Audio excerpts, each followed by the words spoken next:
guard you come across in a stealth game is a sort of puzzle. How do I get past this guy without being spotted? Or do I just put an arrow through his face? That's the kind of thing that Thief does well, using nice-looking shadows and scenarios with multiple paths to make us think before we steal. Everything else, from a clunky story and flat characters to a frustrating mess of a central map, made me wish that this Thief reboot hadn't bothered trying to connect those scenarios with fiction at all.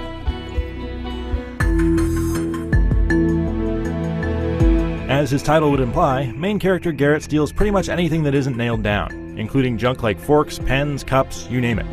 His indiscriminate kleptomania makes him seem more like a petty thief than a master, though, and he doesn't have the charm, either in his flat voice acting or his lame, poorly lip-synced dialogue, to make him a lovable Robin Hood rogue rather than some jerk who goes around swiping utensils off innocent people's tables.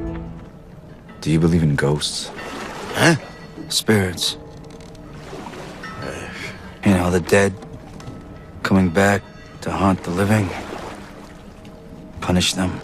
He's also wearing a corset for some reason. Going for a true stealth playthrough is a game of patience, waiting for the right moment to either slip through a hole in the guard's patrol pattern undetected, or take out targets one at a time. You can't really overpower any enemies unlucky enough to catch a glimpse of you, because melee combat is a dumb and repetitive dance of dodging an enemy's obvious incoming attack and then countering. It's easy against one enemy, but really tough against two or more. But that's okay, because a good stealth game does everything it can to convince us to avoid a direct confrontation. The stealth system is where Thief works best. It's tough but fair, and it gives you breathing room to avoid detection when you keep to the shadows. The impressive lighting makes it almost believable that sometimes you can get close enough to a guard to steal the boogers from his nose undetected. The swoop ability, where you dash about 15 feet ahead almost invisibly, is what makes Garrett feel like a badass ninja and one of the best things about Thief. But most of his other movements feel clumsy, awkward, and inconsistent. For example, if the level designers didn't specifically say, yes, you can climb this, then you can't. Even if it looks like you should be able to. Even jumping off a ledge is a pain. Sometimes you can just walk off the edge, other times you have to push a button to drop, and others you can't drop down at all.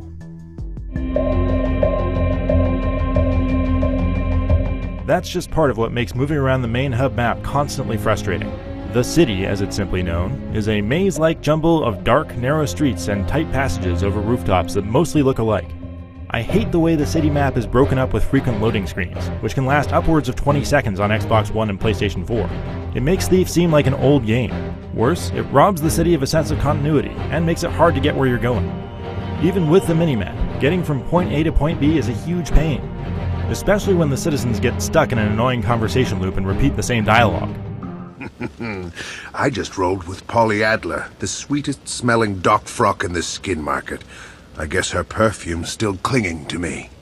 Some of the campaign missions that follow the bland, supernatural-driven story take you to distinctive locations, like a colorful brothel and a genuinely creepy asylum.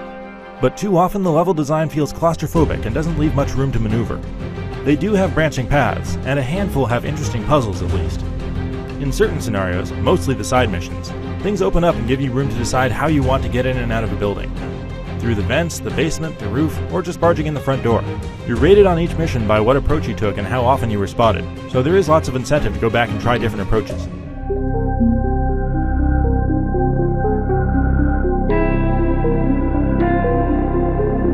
Garrett's focus vision power is a bit of a crutch, but it is a much appreciated one that cuts out frustrating searches for interactive items in a very dark game.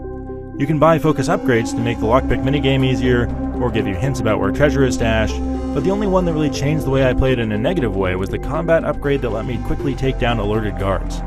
Of course, a really good thing about Thief is that it can scale its difficulty however you want.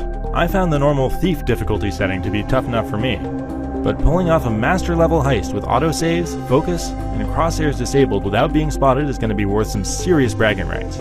Because of that, Thief can take about as long as you want it to complete. My time to beat the campaign and most side missions was about 15 hours, but it would take much longer if I tried to stealth at all.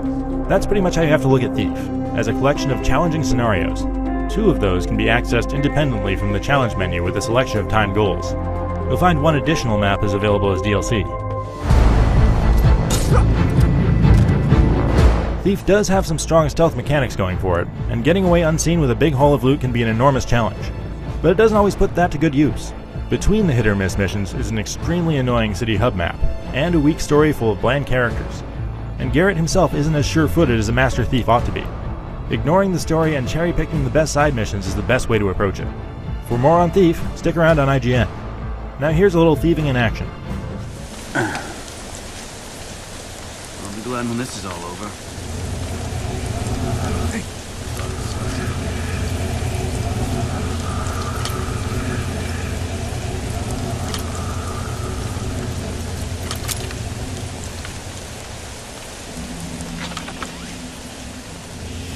What? How did this... Don't just stand there, find him!